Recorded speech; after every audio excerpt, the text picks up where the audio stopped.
Rich dad poor dad book का part 4 है, ये पार्ट 3 तक हो चुका है। पार्ट 1 2 3 करके आप पीछे देख सकते हैं। तो आप 4 का स्टार्ट करते हैं, ठीक है। एक लाइन भी कहीं से गैपिंग नहीं है, ठीक है। तो जो खत्म हुआ है पार्ट 3 का, उसके जस्ट बाद का है पार्ट 4 में, ठीक है। जब मैं संकरे लिविंग रूम में दाखिल हुआ तो मेरा दम घुटने लगा। यह पुरानी बदबू वाले फर्नीचर से भरा था, जिसे निश्चित रूप से संग्रहालय में रखा जाना चाहिए था। सोफे पर 2 महिलाएं बैठी थी, जिनकी उम्र मेरी माँ से थोड़ी ज़्यादा होगी। महिलाओं के सामने एक आदमी कामकाजी पोशाक में बैठा था। वह खाकी स्लैक्स और खाकी शर्ट पहने था।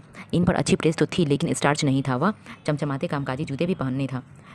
उसकी उम्र मेरे डैडी से लगभग 10 साल ज़्यादा होगी। जब माइक और मैं उसके पास से निकलकर पिछले पोर्च की ओर गए तो वह मुस्कुराया। मैं भी संकुचित अंदाज में मुस्कुरा दिया। ये लोग कौन है? मैंने पूछा। ओह, वे मेरे डैडी के कर्मचारी हैं। यह आदमी उनके वेयर हाउसेस संभालता है और महिलाएं रेस्टोरेंट की मैनेजर है। आते समय तुमने उस निर्माण सुपरवाइजर को तो देख ही लिया होगा, जो यहाँ से 50 मील दूर एक सड़क परियोजना पर काम कर रहा है। उनका दूसरा सुपरवाइजर भी है, जो बहुत से मकान बना रहा है, लेकिन वह तुम्हारे यहाँ आने से पहले ही जा चुका था। क्या ऐसा हमेशा ही होता है? मैंने पूछा। हमेशा तो नहीं, लेकिन अक्सर होता है, माइक ने मुस्कुराते हुए कहा। जब उसने मेरे बगल में बैठने के लिए एक कुर्सी खींची, माइक बोला, मैंने डैडी से पूछा था कि क्या वे हमें पैसा बनाना सिखाएंगे। ओह, और उन्होंने क्या जवाब दिया? मैंने सधा हुआ सवाल किया। देखो, पहले तो उनके चेहरे पर हंसी का भाव आया, पर फिर कुछ सोच कर वे बोले कि वे हमारे सामने एक प्रस्ताव रखेंगे। ओह, मैंने कहा, और दीवार से अपनी कुर्सी टिकाते हुए अगले पाए उठा लिए। मैं कुर्सी के पिछले 2 पायों के सहारे बैठ गया। माइक ने भी ऐसा ही किया। मैंने पूछा, क्या तुम जानते हो कि वे क्या प्रस्ताव रखने वाले हैं? नहीं, लेकिन हमें जल्दी ही पता चल जाएगा। अचानक माइक के डैडी जर्जर पुराने दरवाजे से होकर पोर्च में दाखिल हुए। माइक और मैं उछलकर खड़े हो गए। सम्मान के कारण नहीं, बल्कि इसलिए क्योंकि हम चौंक गए थे। तैयार हो लड़को? उन्होंने पूछा जब उन्होंने हमारे साथ बैठने के लिए एक कुर्सी खींची। हमने अपना सिर हिलाया। फिर हमने अपनी कुर्सियाँ दीवार से दूर खींची और उन्हें उसके सामने बैठने के लिए सरका लिया। वे लंबे चौड़े थे, लगभग 6 फुट लंबे और 200 पाउंड के। मेरे डैडी ज़्यादा लंबे थे, लगभग इतने ही वजन के, और माइक के डैडी से 5 साल ज़्यादा बड़े। हालांकि उनकी प्रजाति एक नहीं थी, लेकिन वे लगभग एक से ही दिखते थे। शायद उनमें एक जैसी ऊर्जा थी। माइक कहता है कि तुम पैसे बनाना सीखना चाहते हो, क्या यह सही है? रॉबर्ट ने कहा। मैंने अपना सिर जल्दी से हिलाया, लेकिन थोड़े डर के कारण उनके शब्दों और मुस्कान में बहुत सख्ती थी। ठीक है, तो यह रहा मेरा प्रस्ताव। मैं तुम लोगों को सिखाऊंगा, लेकिन मैं यह काम तुम्हारे क्लासरूम जैसी शैली में नहीं करूंगा। तुम मेरे लिए काम करोगे तो बदले में मैं तुम्हें सिखाऊंगा। तुम मेरे लिए काम नहीं करोगे तो मैं तुम्हें नहीं सिखाऊंगा। तुम्हारे काम करते समय मैं तुम्हें ज़्यादा तेज़ी से सिखा सकता हूँ, लेकिन अगर तुम बस बैठकर सुनते रहोगे जैसा तुम स्कूल में करते हो, तो मेरा समय बर्बाद होगा। यह मेरा प्रस्ताव है, या तो मान लो वरना छोड़ दो। मैंने पूछा। ओह, क्या मैं फैसला करने के लिए एक सवाल पूछ सकता हूँ? नहीं, इसे स्वीकार कर लो या छोड़ दो। मेरे पास इतना ज़्यादा काम है कि मैं अपना वक्त बर्बाद नहीं कर सकता। अगर तुमने तुरंत निर्णय लेने की क्षमता नहीं है, तो तुम वैसे भी कभी पैसे कमाना नहीं सीख पाओगे। अवसर आते हैं और चले जाते हैं, इसलिए तुरंत निर्णय लेने की क्षमता एक महत्वपूर्ण योग्यता है। तुमने जैसा चाहा था वैसा अवसर तुम्हारे सामने मौजूद है। अगले 10 सेकेंड में या तो तुम्हारी शिक्षा शुरू हो जाएगी या फिर यह हमेशा के लिए खत्म हो जाएगी। माइक के डैडी ने चिढ़ाने वाले मुस्कान के साथ कहा। मंजूर, मैंने कहा। ब्रैकेट में कुछ समझाने योग्य बात दिए रहता है, जो कि हम आप लोग सामने बोल रहे हैं, ठीक है। ब्रैकेट क्या है? ये ब्रैकेट अभी स्टार्ट हो रहा है, फिर ब्रैकेट खत्म होगा, अभी हम बोल देंगे। तो बुद्धिमत्ता जो व्यक्ति की कसौटी पर सटीक साबित हुई है, उसका है निर्णय लेने की क्षमता। तो देखते हैं, इसका संसार ज़्यादा तेज़ी से बढ़ता जा रहा है। शेयर बाजार के सौदे मिली सेकेंडों में किए जाते हैं। सौदे मिनटों में इंटरनेट पर आते हैं और चले जाते हैं। ज़्यादा से ज़्यादा लोग अच्छे सौदों के लिए प्रतिस्पर्धा कर रहे हैं, इसलिए आप जितनी तेज़ी से निर्णय ले सकते हैं, आपके अवसरों को जकड़ने की संभावना उतनी ही ज़्यादा होती है किसी दूसरे के लिए ऐसा करने से पहले। तो ब्रैकेट यहाँ पे खत्म हो गया। एक सीख होता है जो कि आप लोगों को इस बुक के अंदर दिया है। तो स्टार्ट करते हैं जहाँ से मंजूर मैंने कहा, उसके बाद है मंजूर। माइक भी बोला। बहुत बढ़िया, माइक के डैडी ने कहा। 10 मिनट में मिसिज मार्टिन आ जाएंगी। जब मेरी उनसे बातचीत हो जाए तो तुम उनके साथ मेरे छोटे सुपरमार्केट में चले जाना और वहाँ काम शुरू कर देना। मैं तुम्हें 10 सेंट प्रति घंटे की दर से तनख्वाह दूंगा और तुम हर शनिवार को 3 घंटे काम करोगे। लेकिन आज तो मेरा सॉफ्टबॉल मैच है, मैंने कहा। माइक के डैडी ने आवाज़ धीमी करके कड़क लहजे में कहा। या तो मान लो वरना छोड़ दो। मैं इसे मानता हूँ, मैंने जवाब दिया और खेलने के बजाय काम करने तथा सीखने का विकल्प चुना।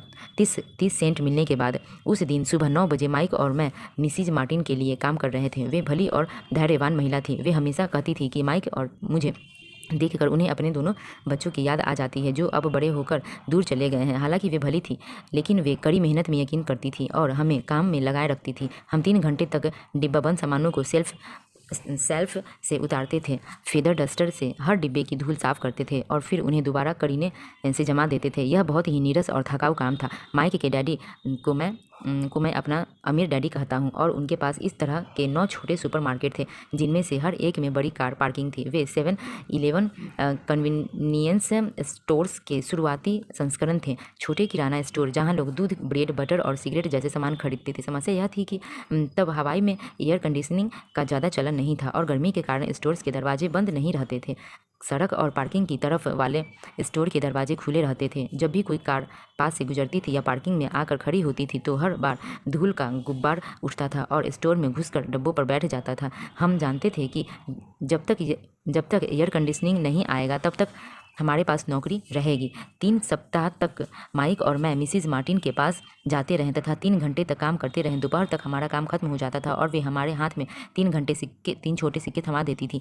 देखिए, 1950 के दशक के बीच 9 साल की उम्र में भी 30 सेंट कमाने में कोई खास खुशी नहीं होती थी। तब कॉमिक बुक्स 10 सेंट में आती थी, इसलिए मैं अपना पैसा आमतौर पर कॉमिक बुक्स पर खर्च करता था और फिर घर चला जाता था।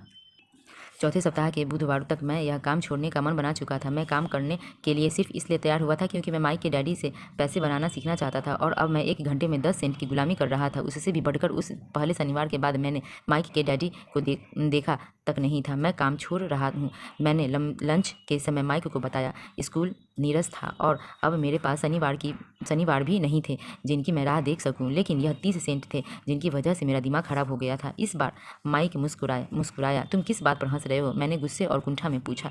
डैडी ने कहा था कि ऐसा ही होगा। उन्होंने कहा था कि जब तुम छोड़ने का फैसला कर लो तब वे तुमसे मिलना चाहेंगे। क्या? मैंने आवेश में कहा। वे इंतजार कर रहे थे कि मैं इससे उकता जाऊँ। कुछ माइक बोला। डैडी अलग तरह के हैं, वे तुम्हारे डैडी की तरह नहीं सिखाते हैं। तुम्हारे मम्मी डैडी बहुत बोलते हैं, मेरे डैडी शांत और कम बोलते हैं, इसलिए तुम इस शनिवार तक इंतजार कर लो। मैं उन्हें बता दूंगा कि तुम काम छोड़ने का फैसला कर चुके हो। तुम्हारा मतलब है मेरे साथ नाटक खेला गया है? नहीं, दरअसल नहीं, लेकिन शायद हो भी सकता है। डैडी शनिवार को बता देंगे।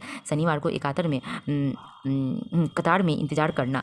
मैं माइक के डैडी का सामना करने को तैयार था। मेरे असल डैडी भी उन पर नाराज थे। मेरे असल डैडी जिन्हें मैं गरीब डैडी कहता हूँ, सोचते थे कि अमीर डैडी बाल श्रम कानूनों का उल्लंघन कर रहे थे और उनकी जांच होनी चाहिए। मेरे शिक्षित गरीब डैडी ने मुझसे वह मांगने को कहा जिसका मैं हकदार था, कम से कम 25 सेंट प्रति घंटा। गरीब डैडी ने मुझसे कहा कि अगर मेरी तनख्वाह नहीं बढ़ती है तो मुझे तुरंत नौकरी छोड़ देनी चाहिए।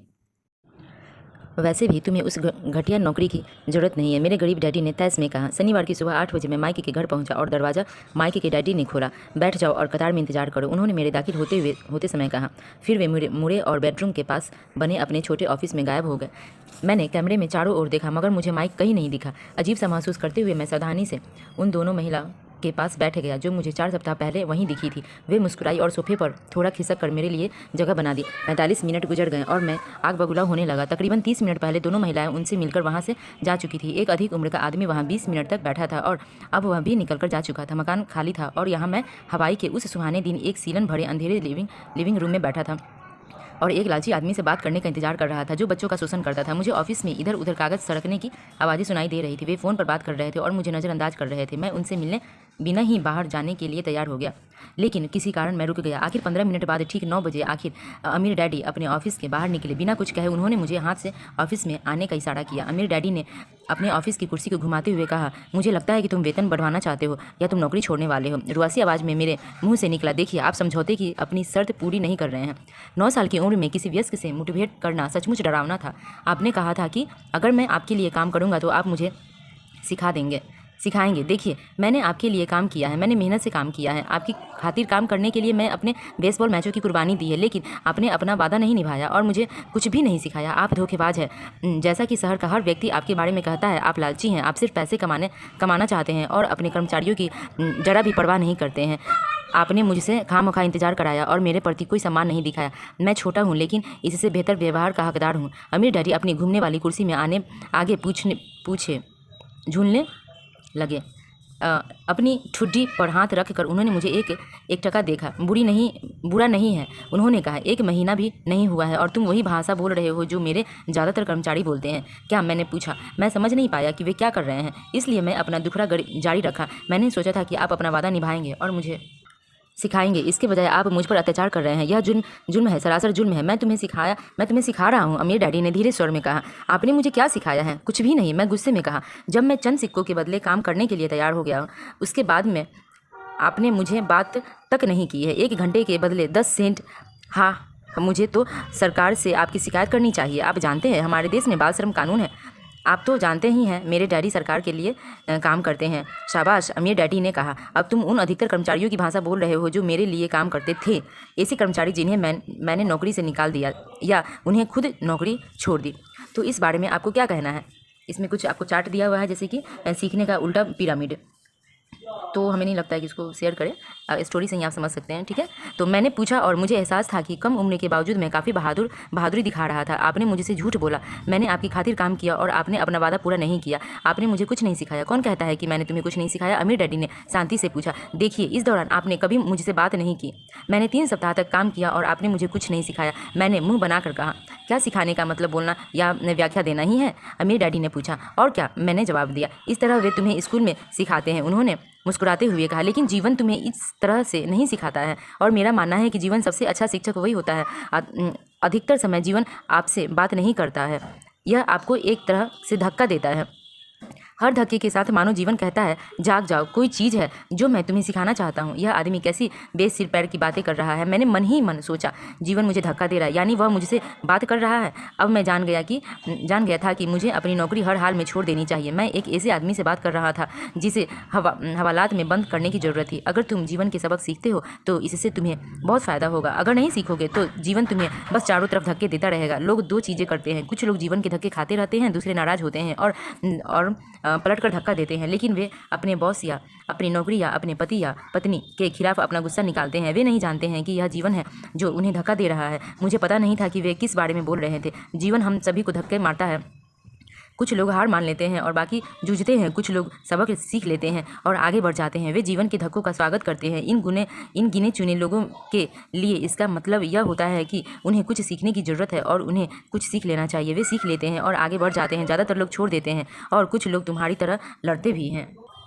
अमीर डैडी खड़े हो गए और उन्होंने लकड़ी की पुरानी जर्जर खिड़की को बंद किया जिसे मरम्मत की ज़रूरत थी। अगर तुम यह सबक सीख लेते हो तो तुम बड़े होकर बुद्धिमान, दौलतमंद और सुखी युवक बनोगे। अगर तुम नहीं सीखोगे तो तुम जिंदगी भर अपनी समस्याओं के लिए अपनी नौकरी, कम तनख्वाह या बॉस को दोष देते रहोगे। तुम जीवन भर उस बड़े मौके की उम्मीद करते रहोगे जो आकर तुम्हारी तमाम आर्थिक समस्याओं को हल कर दे। अमीर डैडी ने यह देखने के लिए मेरी तरफ देखा कि क्या मैं उनकी बात सुन रहा था। उनकी आंखें मेरी नज़रों से मिली। हम एक दूसरे को एकटक देखते रहे और अपनी आंखों से संवाद करते रहे। आखिर जब मैं उनके संदेश का मतलब समझ गया तो मैंने अपनी नज़रें फेर ली। मैं जान गया कि उनकी बात सही थी। मैं उन्हें दोष दे रहा था जबकि सीखने का आग्रह मैंने खुद किया था। मैं जूझ रहा था। अमीर डैडी ने आगे कहा, अगर तुम इस तरह के इंसान हो जिसमें जरा भी हिम्मत नहीं है तो जीवन के हर धक्के के सामने तुम हार मान लोगे। अगर तुम इस तरह के इंसान हो तो तुम जिंदगी भर सुरक्षित तरीके से खेलते रहोगे, सही चीज़ें करोगे और किसी ऐसे वक्त का इंतजार करोगे जो कभी आएगा ही नहीं। फिर तुम एक नीरस बूढ़े आदमी की तरह मर जाओगे। तुम्हारे बहुत से दोस्त तुम्हें सचमुच पसंद करते होंगे क्योंकि तुम बहुत अच्छे मेहनती इंसान थे। लेकिन सच तो यह है कि तुमने जीवन के धक्कों के आगे घुटने टेक दिए थे। दिल की गहराई में तुम जोखिम लेने से थरथराते थे। तुम दरअसल जीतना चाहते थे, लेकिन हारने का डर जीतने के रोमांचक से ज़्यादा ताकतवर साबित हुआ। दिल की गहराई में तुम्हें और सिर्फ तुम्हें ही यह बात पता रहेगी कि तुमने कभी जीतने की कोशिश ही नहीं की। तुमने सुरक्षित तरीके से खेलने का विकल्प चुना। हमारी नज़रें एक बार फिर मिली। मैंने पूछा, तो आप मुझे धक्का दे रहे थे? कुछ लोग ऐसा कह सकते हैं। अमीर डैडी मुस्कुराए। मैं तो कहूँगा कि मैंने तुम्हें जीवन का स्वाद चखाया। जीवन का कैसा स्वाद? मैंने पूछा। हालांकि मैं अभी नाराज़ था, लेकिन अब मैं जिज्ञासु और सीखने के लिए तैयार भी था। तुम दोनों लड़के पहले इंसान हो जिन्होंने मुझसे पैसा बनाने की कला सीखने का आग्रह किया है। मेरे 150 से ज़्यादा कर्मचारी हैं, परंतु उनमें से एक ने भी मुझसे धन संबंधी ज्ञान नहीं मांगा। वे मुझसे नौकरी और तनख्वाह मांगते हैं, लेकिन पैसे बनाने की कला सीखने को कभी नहीं कहते। इसलिए ज़्यादातर लोग अपनी ज़िंदगी के सबसे बेहतरीन साल पैसे की खातिर काम करने में गुजार देंगे और अंत तक कभी समय ही नहीं पाएंगे कि दरअसल वे किस चीज़ के लिए काम कर रहे हैं। मैं बैठा गौर से सुनता रहा। तो जब माइक ने मुझे बताया कि तुम यह सीखना चाहते हो कि पैसा कैसे बनाया जाता है, तो मैंने ऐसा पाठ्यक्रम बनाने का निर्णय लिया जो असल जीवन का प्रतिबिंब हो। मैं बोलते बोलते थक जाता, लेकिन तुम मेरी बात का मतलब कभी नहीं समझ पाते। इसलिए मैंने यह निर्णय लिया कि तुम्हें जीवन के थपेड़ों का स्वाद चखाऊं ताकि तुम मेरी बात सुन और समझ सको। इसलिए मैंने तुम्हें 1 घंटे के लिए सिर्फ 10 सेंट दिए। तो 1 घंटे में सिर्फ 10 सेंट की खातिर काम करके मैंने कौन सा सबक सीखा? मैंने पूछा। यही कि आप लालची हैं और अपने कर्मचारियों का शोषण करते हैं। अमीर डैडी कुर्सी पर पीछे टिके और जमकर हंसे। आखिर वे बोले, सबसे अच्छा यह रहेगा कि तुम अपना दृष्टिकोण बदल लो। मुझे दोष देना छोड़ दो, यह सोचना छोड़ दो कि समस्या मैं हूँ। अगर तुम सोचते हो कि तुम्हारी समस्या मैं हूँ तो तुम्हें मुझे बदलना होगा। लेकिन अगर तुम्हें एहसास होता है कि समस्या तुम खुद हो तो तुम खुद को बदल सकते हो, कोई चीज़ सीख सकते हो और ज़्यादा समझदार बन सकते हो। ज़्यादातर लोग खुद को छोड़कर संसार के हर व्यक्ति को बदलना चाहते हैं। मैं तुम्हें बता दूं कि किसी दूसरे को बदलने के बजाय खुद को बदलना ज़्यादा आसान होता है। मैंने कहा, मैं समझ नहीं पाया। अपनी समस्याओं के लिए मुझे दोष देना छोड़ दो, अमीर डैडी ने अधीरता से कहा। इसमें कुछ ब्रैकेट है जो कि हम आपको ब्रैकेट वाला सुनाते रहते हैं, तो ब्रैकेट का आपको बता दें, उसे आज भी सच है, उसे बदले जिसे आप बदल सकते हैं। मैंने अमीर डैडी के शब्दों से सच्चाई और बुद्धिमत्ता सीखी। जिस जीवन में बहुत कुछ है जो हमारे नियंत्रण से बाहर है, मैंने उस पर ध्यान केंद्रित करना सीखा है जिस पर सचमुच मेरा नियंत्रण है, स्वयं मुझ पर। और अगर परिस्थितियों को बदलना है तो मुझे पहले खुद को बदलना होगा। ब्रैकेट खत्म है, फिर स्टार्ट करते हैं। लेकिन आप मुझे सिर्फ 10 सेंट ही दे रहे हैं, तो तुम क्या सीख रहे हो? अगर अमीर डैडी ने मुस्कुराते हुए पूछा, यही कि आप लालची हैं? मैंने शरारती मुस्कान के साथ कहा। अमीर डैडी बोले, देखा, तुम अब भी यही सोचते हो कि समस्या मैं हूँ। वो तो आप ही हैं, वो तो आप हैं ही। देखो, यह नज़रिया रखोगे तो तुम जिंदगी भर कुछ नहीं सीख पाओगे। अगर तुम यह नज़रिया रखते हो कि समस्या मैं हूँ, तो तुम्हारे पास कौन से विकल्प रह जाते हैं? देखिए, अगर आप मेरी तनख्वाह नहीं बढ़ाते हैं या मेरे प्रति ज़्यादा सम्मान नहीं दिखाते हैं और मुझे नहीं सिखाते हैं, तो मैं काम छोड़ दूंगा। अच्छी तरह कहा, अमीर डैडी ने कहा। ज़्यादातर लोग ठीक ऐसा ही करते हैं, वे काम छोड़ देते हैं और किसी दूसरी नौकरी की तलाश करते हैं जहां उन्हें बेहतर अवसर और ज़्यादा ऊंची तनख्वाह मिले। वे सचमुच सोचते हैं कि इससे समस्या सुलझ जाएगी, मगर ज़्यादातर मामलों में ऐसा नहीं होता। तो मुझे क्या करना चाहिए? मैंने पूछा। बस 1 घंटे के बदले 10 सेंट की भीख ले लूँ और मुस्कुराता रहूँ? अमीर डैडी मुस्कुराए। बाकी लोग यही करते हैं। वे यह सोचकर तनख्वाह बढ़ने का इंतजार करते हैं कि ज़्यादा पैसे से उनकी समस्या सुलझ जाएगी। अधिकतर लोग बस इसे स्वीकार कर लेते हैं। कुछ लोग अपनी वर्तमान नौकरी के अलावा दूसरी नौकरी करके ज़्यादा कड़ी मेहनत करते हैं, लेकिन वहाँ भी उन्हें कम तनख्वाह को स्वीकार करना पड़ता है।